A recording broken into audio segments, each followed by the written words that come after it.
Welcome everyone to Caleb Watches Movies, the channel where I, Caleb, randomly select from one of the many movies that I own and I watch and review them for you, except for days like today when I take a certain character or I take a certain franchise and I rank the crap out of it. And today is my birthday, so I thought, you know what, I want to do something that I want to do. And I really enjoy ranking things, and really the next franchise that came to my mind that I could possibly rank, because really the franchise is over, is all of the Marvel films that were produced over the last 20 years by 20th Century Fox. Yes, way before Marvel Studios graced us with the presence of Iron Man and created the MCU to get us hungry for the next MCU film coming out, the only thing that we had cravings for back then were films about characters called the X-Men, produced by 20th Century Fox. And it's not like nowadays where we get 4, 5, 6 different MCU properties to continue the whole movie serial and story of the MCU. No, back then,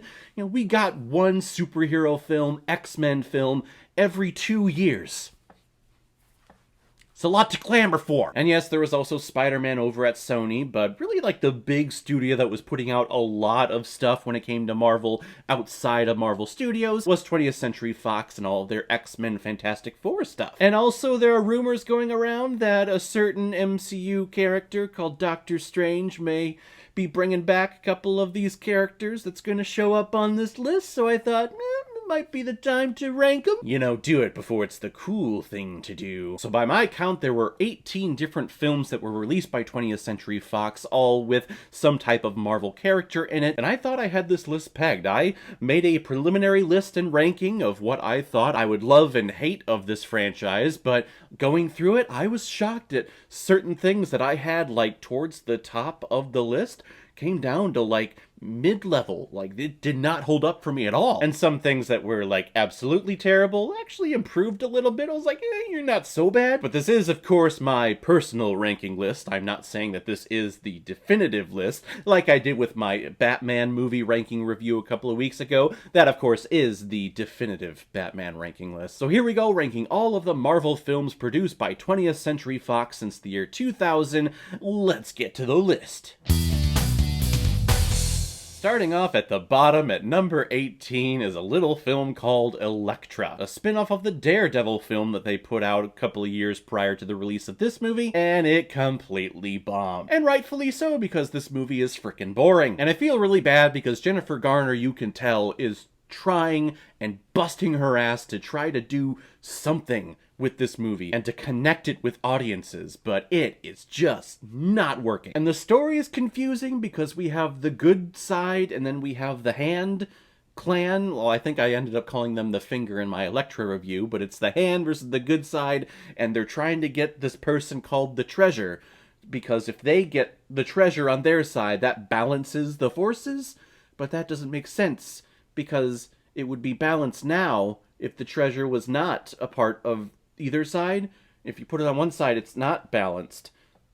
So, and then of course the person who ends up being the treasure is annoying as fuck. And there was also writing on the wall with this movie when the studio pulled a lot of the budget and funding for this. There was an opening scene where Elektra was going to be carted away in an ambulance, and then the ninjas were going to come in and take her body away to stick right after the events of Daredevil, and that was completely cut because the studio was like, yeah, we're probably going to lose enough money already, you do something else. Put Jason Isaacs in there, it's fine. Elektra is definitely the worst thing that 20th Century Fox put out in regards to Marvel, and I never want to talk about this movie again. I've talked about it enough, let's move on. At number 17 is the movie that taught all of us that each and every single one of us has two bears inside of them. One is good and one is bad. Whatever the fuck that means. This is The New Mutants. A film that was being shot and then a trailer was released that made it look like it was going to be a horror film, and everyone was like, hey, that looks cool. I want to see some like Marvel property in a horror type film. And the producers of the movie were like, oh, well, it's not a horror film at all. Shit. Let's do reshoots. Let's do reshoots. Come on. And then it got pushed back and pushed back and pushed back and pushed back again until it came to the COVID pandemic and really no movies were being released at all. So Disney and Marvel Studios was like, well, let's just put it out there.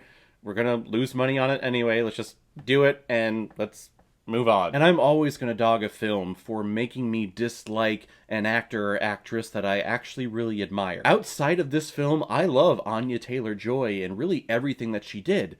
But after watching her in this movie, I have lost all faith in this actress. She's annoying, her acting ability is not inspiring at all, and this whole story seemed like it was just this weird stepchild that we had living under the basement closet. Let's attach it to the X-Men, but let's not say it's part of the X-Men, because I don't think the X-Men actually want this movie to be associated with them in any way, shape, or form. Plus, at this hospital clinic thing, where is all the staff? There's no one there. There's a couple of mutants who are there being treated, and then there's the supervisor, but like, where's the janitor? Where's the other attendees? Where are the nurses?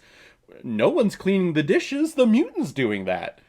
This movie is just freaking stupid. And all of us have two bears. And they're fighting with each other. Rawr.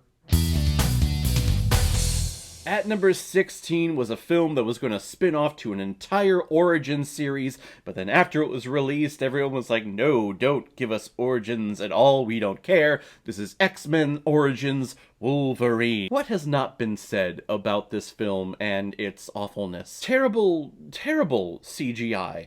Like, we've come a long way, and then this film came out, and he's scraping his claws together in the bathroom, and cracking the sink and destroying everything. Those claws?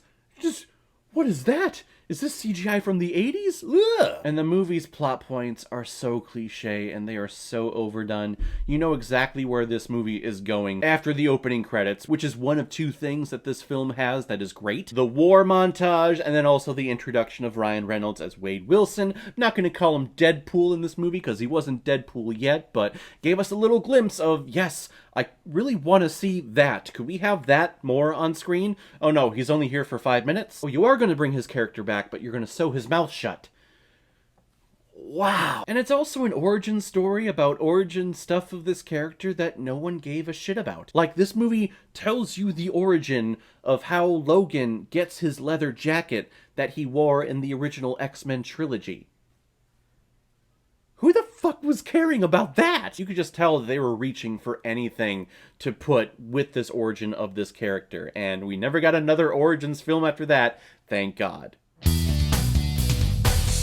At number 15 is a movie that probably many of you are going to put at the bottom of your list, which is totally fine, but for me, it's not as terrible as I remember it. It's a film called Fan Four Stick. It's either being clever by putting 4 in place of one of the A's, you know, because it's supposed to be Fantastic Four, but how they spell it out, it's Fan Four Stick. You talk about a movie with problems. It is this movie. You have a director who is absolutely terrible to work with, and he has never really done anything since this film. I remember he was supposed to be attached to a Star Wars property when Disney acquired Lucasfilm, and they were getting the whole Star Wars franchise going up again. He was originally attached to something, and then this film came out, and then everyone was kind of like, no, Josh.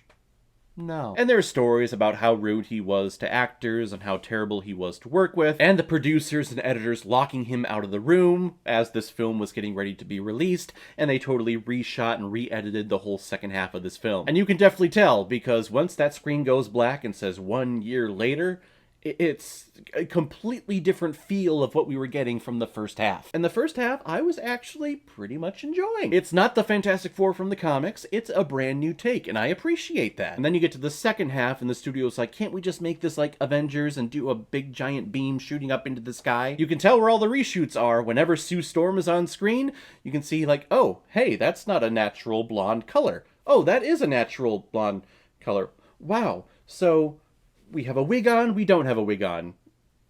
Awesome. This movie was just plagued with bad publicity. Again, I like that first half of this film telling the story of getting these powers in a horror sense. I appreciate that. There's just so much negativity surrounding this movie that it's just something that you're like, let's just never talk about this again. We did it. We tried it. Let's give the rights back to Marvel Studios, please. I also remember just how blacklisted Josh Trank was after this film was released, because Kevin Smith, on his podcast, that was back when podcasts were the big thing to do, Kevin Smith was doing a 4-part series with Josh Trank. The first 3 episodes talking about his upbringing and childhood, and then the 4th episode was going to solely be devoted to his take on Fantastic Four. And then the movie came out, and that one episode was never released. Yeah, Josh Trank. You naughty.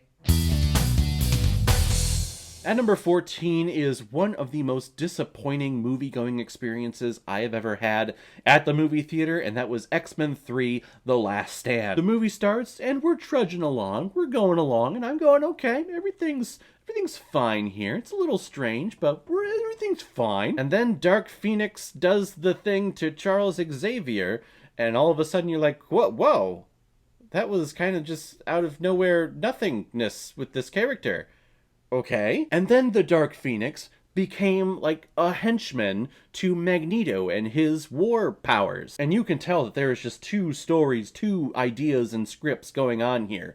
There's one part that wants to focus on Dark Phoenix, and the other part wants to focus on the war with Magneto going up against the X-Men. And they're trying to interweave them, and it just doesn't make sense. You see how much a dick Charles Xavier is to Jean when she's a kid, and it's a little unsettling because in the first two movies, he's seen as like this nice father figure that you really respect, and then you see him here and you go, what the fuck happened with you? There is a cool final battle scene. We get a nice little show off between Iceman and Pyro. That was kind of cool. But I just feel like this film just doesn't know what this universe was that was being set up in the first two films. Magneto's big hideout with all of his mutants getting the troops together is in the middle of the woods. You know, the area that is not made up of the big substance that he can control. Why would your hideout be in the woods? Come on.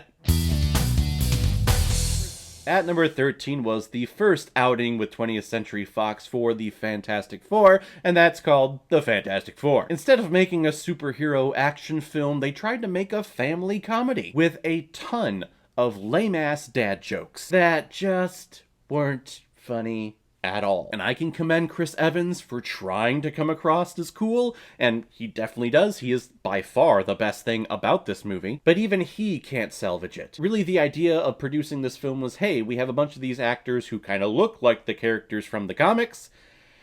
Hada! And then that final battle scene with Dr. Doom, it lasts like, what, 2 minutes? We're building up to something here, and it only lasts for 2 minutes. Okay, yeah, this film's a disappointment. But again, there are some nice things about it, but the movie is just very forgettable. And not much better is the film at number 12, which is Fantastic Four: The Rise of the Silver Surfer. We're still making that family comedy, or at least trying to, with a bunch of dad jokes. Ain't gonna work, but the relationships and the story are a little better thought out than the previous entry. They're leaning hard on Chris Evans as the Human Torch, which is a good thing, since he was the best thing of the first film. Yeah, let's spend more time with him. I'm okay with this. And the Silver Surfer, it's cool to see him on screen. He is an awesome character. He actually looks really good. And the final battle scene lasts a little longer than the previous entry. Instead of 2 minutes, it's like 7. But then we get Galactus. Not as Galactus as like a giant poop cloud. Again, I ask myself, what were these studio heads thinking? This character looks like this, and is this in the comics? This is what he's known for. Why are you completely changing him into a giant poop cloud? Another Marvel film that's just completely forgettable from 20th Century Fox. I discovered after watching this series again that a lot of these films on this list were fine for the time, but as time has gone on and we've gotten more superhero films, so going back and looking at all of these, many of them are just not good. However, at number 11, a film that did improve with my second viewing of this. It was the second attempt at the Dark Phoenix character, movie called Dark Phoenix. This was the last-ditch effort. This was the last outing of Marvel at 20th Century Fox with all of these characters from the X-Men universe. So when I go in to watch this, I'm thinking, oh, this is going to be a nice little send-off, a transition from Fox to Disney. Let's see what happens to these characters. And this one felt like a complete reject of the whole X-Men franchise. What happened to the budget? What happened to the quality of the costuming and the set design? And hell, the story. Watching the movie, it felt like it was being bullied by a lot of different studio heads in Disney. Jessica Chastain is here as a shape-shifting alien who comes in wanting to steal the Dark Phoenix powers that entered Jean's body at the beginning of this film, which doesn't make sense because she already had the Phoenix powers at the end of X-Men Apocalypse, so she didn't need something to enter her because she already had it.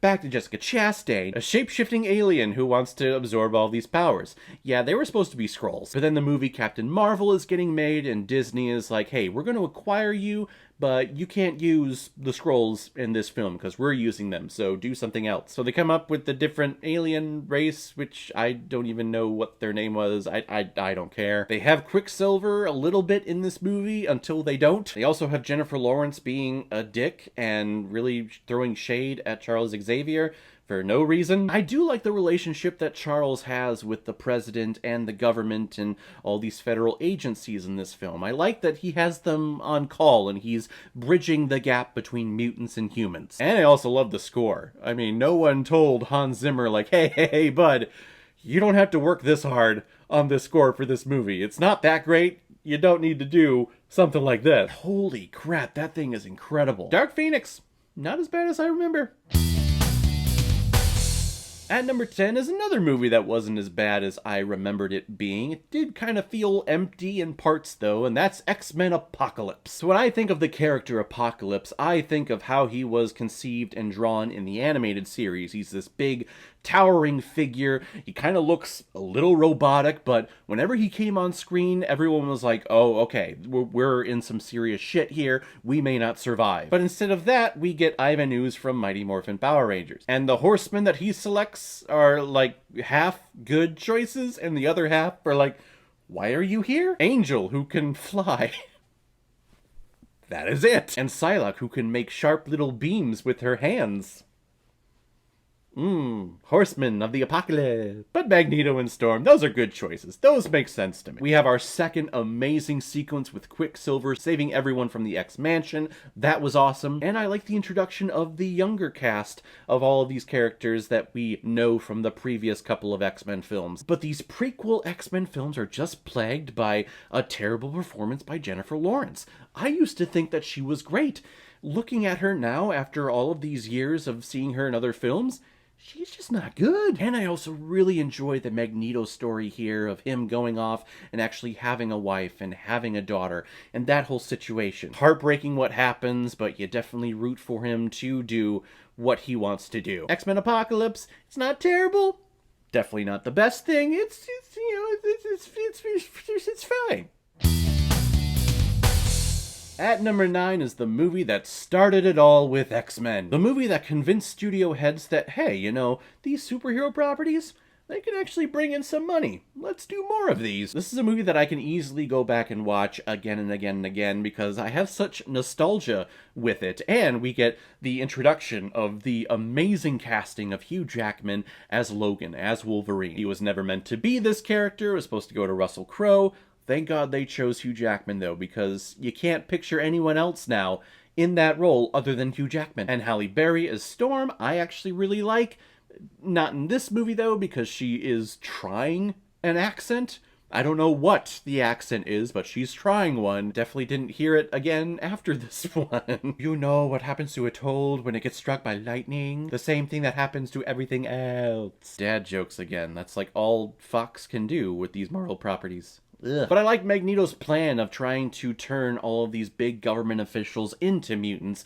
That way all of these policies and all of these laws that are trying to be passed on mutant regulation and things like that doesn't get passed. I enjoy that concept. And then we get our X-Men in pure black leather because that was the thing to do back in the late 90s and early 2000s. With The Matrix coming out, the cool thing was all black. We ain't gonna put them in yellow spandex or all of their animated series suits. All cool X-Men gear in black leather. At number 8 was a film that I was like, you know, it had good things about it, but the bad things in it that just didn't connect with me were just really bad, and that's a film called Deadpool 2. And it pained me to say that, and it pained me to see this movie, because I loved the first one, and we'll talk about it here in a second. So to see all of the great things and humor that was being used in the first film just be overused in this movie was disheartening for me. We introduced Cable, who I feel is just completely wasted, and he's a time traveler coming back to kill this kid because he's going to grow up to be a mutant terrorist, but the time thing doesn't work because he has to do like one time turning thing, and you know, time travel makes sense, whatever. Ryan Reynolds is great, though. Whenever he is this character and he's on screen, you go, yeah, you are this character. And it makes me very happy that you are this character, because he deserves a lot of respect and a lot of the attention that you are giving him. But then you get to the kid villain, and he is so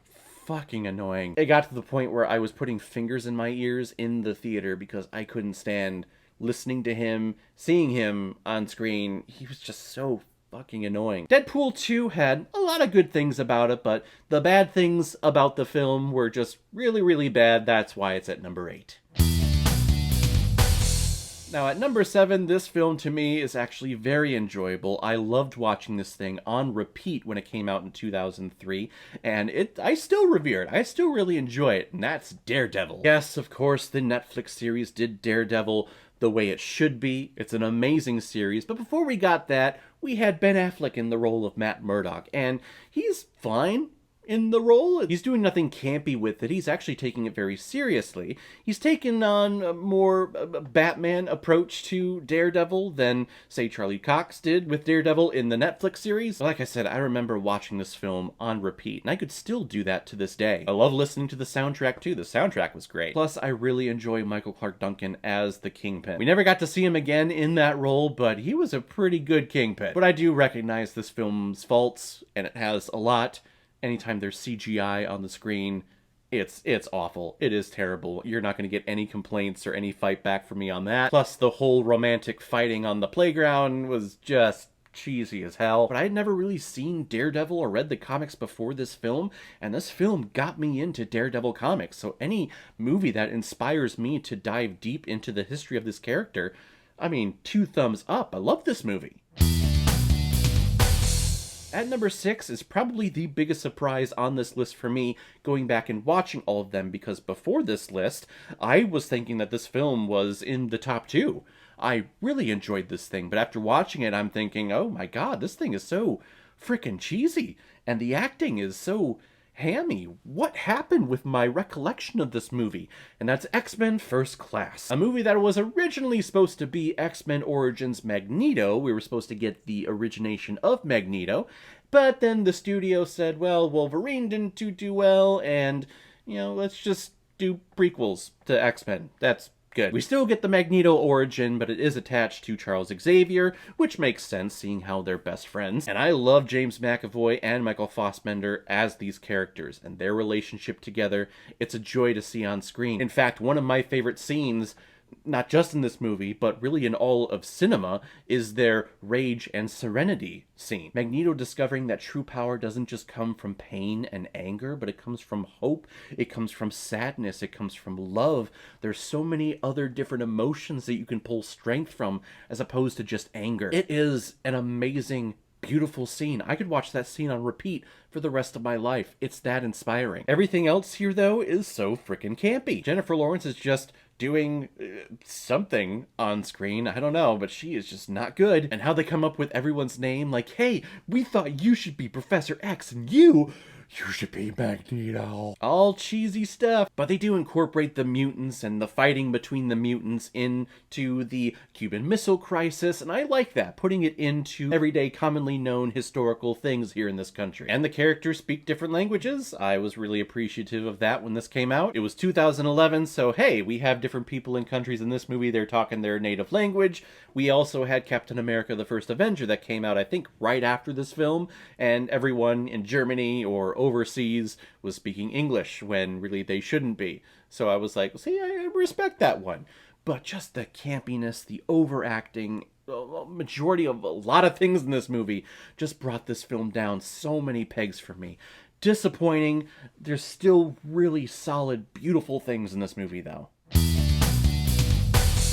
But speaking of beautiful things, here at number 5 is a movie called The Wolverine. A movie that I only watched one time before and really just forgot about it. Never gave any thought again to it. But watching it again for this channel, this film is beautiful, and it's one of the best things that Fox did with this character of Logan. Having Logan go through the journey of discovering that, hey, dying is not such a bad thing. And you know what? Yes, I do have an inner desire to one day die, because I've been living for centuries. I've been living for thousands of years.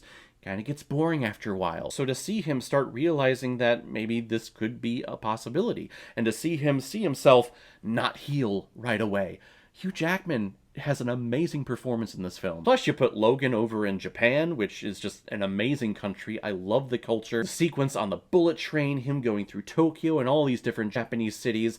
It's great. I love this movie so much. The third act gets a little stereotypical. We have a big CGI samurai monster that we're fighting, and oh hey, we have a damsel in distress, so I'm like, okay, this plot got a little generic here at the end, but until that point, the first 2 acts is beautiful.